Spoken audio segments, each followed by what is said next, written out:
Welcome to winter in Western New York. It's been snowy, blustery, it's been rainy, and we have been battling every virus that's being thrown our way. How many dangerous screws sticking out? I know, right? Yes, it's been quite a week. Actually, it's been quite a year, so this seemed like a very fitting roundup as I bring you along on some little cottage art studio updates and share a really awesome project with you.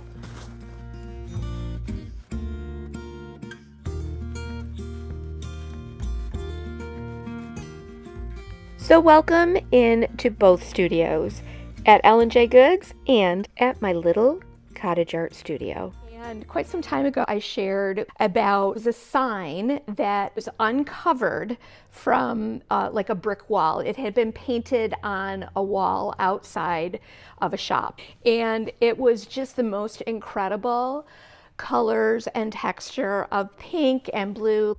These are called ghost signs. They are advertisements that were painted on the sides of buildings. And yes, we even have them in historic Medina, New York. All faded over time. Some have been painted over, but they still give us a remembrance of years gone by. That is the look that I want to recreate. If you are on YouTube, there's a little hype button. So while we're live, if you hit that hype button, they will send my content out to more people.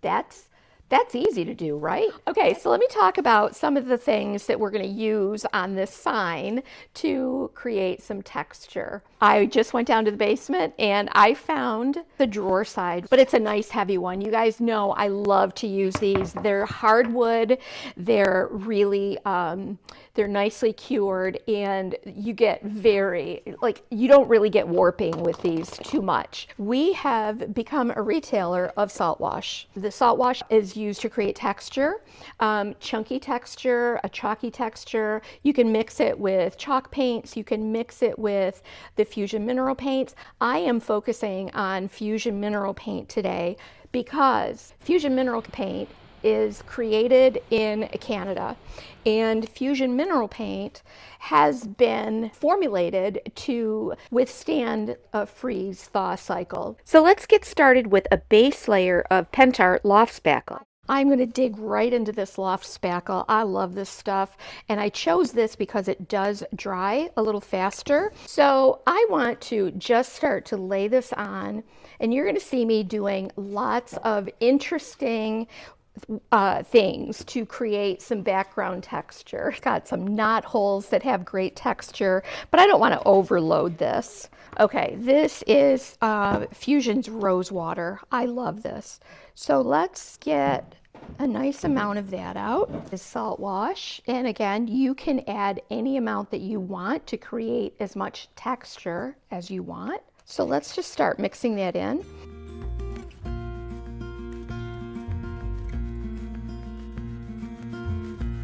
So in the areas where perhaps we want some of that background color to come through, or use a little bit of this beeswax, see what happens. I don't know what's going to happen.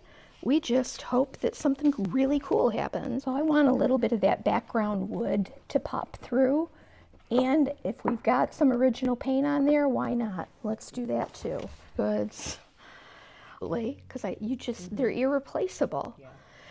But this is the one-step crackle. The one-step crackle is what you would use between two contrasting colors.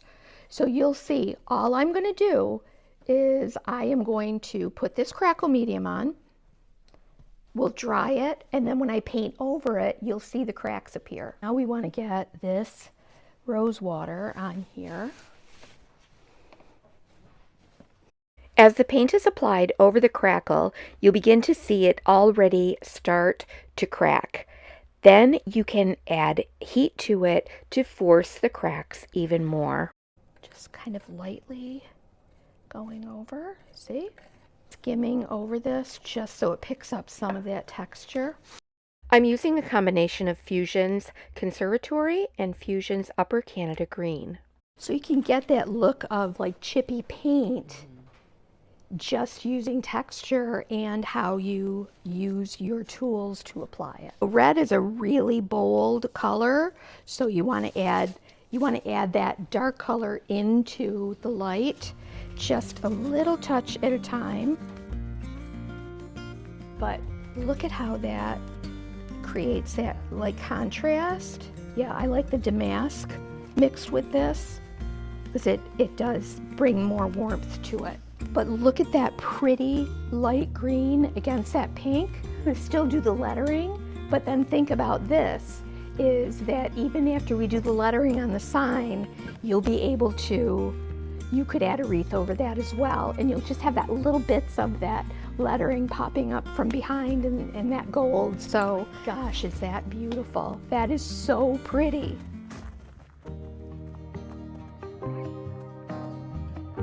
Once I was feeling a little bit better, I popped out to the art studio and just did a little bit of organizing for a few hours. It felt so good to get out there and just make a few adjustments and get organized for the projects ahead.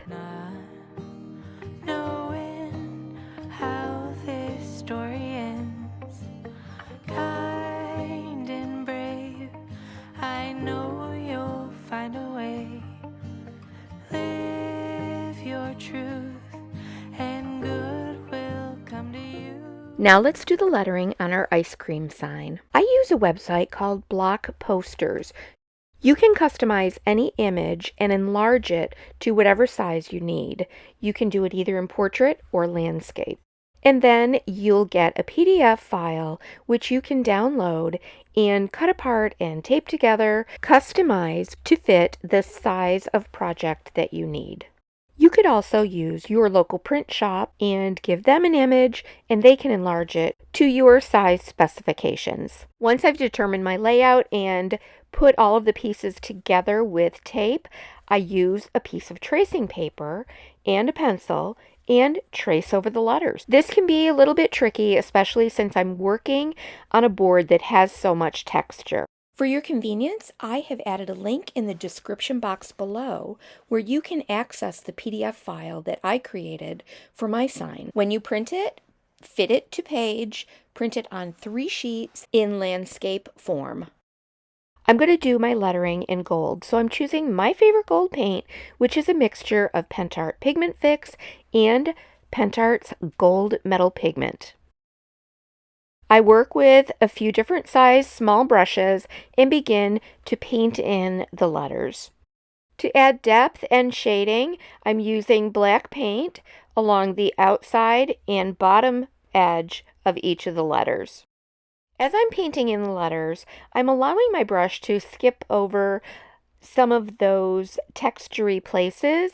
Later, I'm going to be removing a lot of the texture so that we can really give all of this sign a very aged effect. I start with paint scrapers and just start chipping away at that paint. It's going to loosen up, especially in those areas where I had quite a bit of the fresco texture and where I had laid down some of that beeswax as a resist.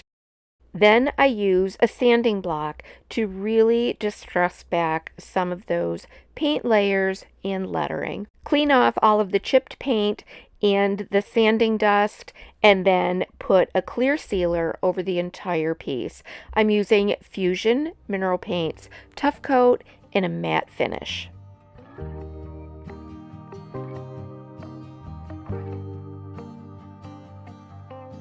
Free flowing, sailing with the wind. JR hung my little cupboards back up on the wall, so I'll be ready to fill them with all of our little mouse house things. Let me know in the comments below if you'd be interested in seeing a video where I share how I finished some of my plain mouse furniture and then redecorated each of these little mouse apartments. Sweet home, home, sweet home.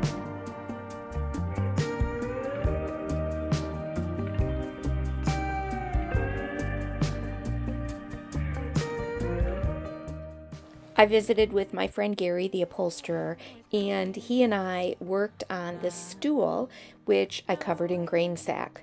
I'm so excited to put this in the cottage. Last week, just before Christmas, we were notified that a very dear friend of ours and our neighbor had passed away. We joined with other neighbors and friends to grieve, but mostly to celebrate his life and share such fond memories of how he made us laugh and how he was such a good friend to us all. Rest in peace, our dear friend. We're going to miss you. I read somewhere, or I saw a YouTube video with a fancy designer that said that we shouldn't have any red out after Christmas. Well, I'm going to object to that, mostly because I want to use these beautiful linen sheets that were supposed to come before Christmas, but also because during the winter here, we need the warmth of red. And so while I'm starting to take down Christmas decor, I am leaving up some little pops of red just for the cozy factor in the cottage. Arms wide, ready. Thank you so much for hanging out with us here at the cottage and at L&J Goods for just a few minutes. We know that your time is very precious, so we do appreciate so much that you're willing to share a few minutes of your day with us here. While you're here, we would so appreciate it if you would leave us a comment below and let us know how your Christmas undecorating and winter decor is going. There it is. It's beautiful. I love it. Thank you.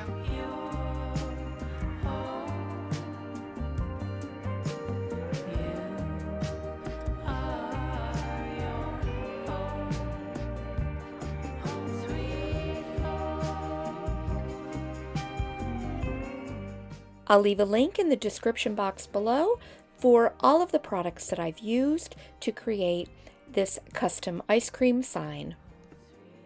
You can find them at lnjgoods.com or at our brick and mortar shop in Medina, New York.